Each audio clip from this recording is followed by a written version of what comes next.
तर्जुमान अक़वाम मुत्तहिदा ने भी लाहौर में निगरां हुकूमत की फस्तायत की मज़म्मत कर दी। पुरअमन इलेक्शन रैली पर क्रैक डाउन पर तर्जुमान अक़वाम मुत्तहिदा ने कहा है कि पुरअमन मुज़ाहिरों पर तशद्दुद की सख्त अल्फाज में मज़म्मत करते हैं। पुलिस की जानिब से अगर सियासी वर्कर की मौत हुई तो ये इंतहाई अफसोसनाक है, जिसकी शफाफ तहकीकात चाहते हैं। सिक्योरिटी फोर्सेस को चाहिए कि वो पुरअमन मुज़ाहिरीन की हिफाजत को यकीनी बनाएं।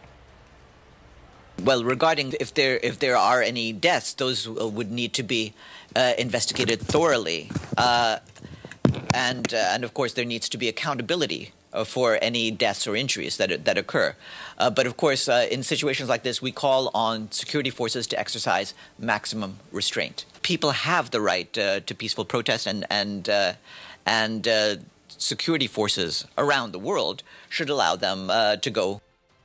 बोल के खिलाफ साजिश हुई, न गवाह मिला न सबूत, लेकिन केस में अब तक बरियत क्यों ना हुई? जब मुद्दई और तफ्तीशी खुद एतराफ कर चुका है कि कभी कोई जुर्म हुआ ही नहीं, तो केस में बरियत क्यों नहीं हुई? बोल अपील करता है कि केस अवाम के सामने सुना जाए, ताकि अवाम भी जान सकें कि बोल के साथ क्या हो रहा है। जिंदगी एक मैदान है और PSL 8 में हर टीम को छूना आसमान है। 6 टीमों के बीच धुआंधार लड़ाई। ये शोर न लड़ाई का है न डर का, ये शोर है जीत का, ये शोर है जुनून का। खेल का जुनून रोजाना रात 11 बजे सिर्फ बोल न्यूज पर।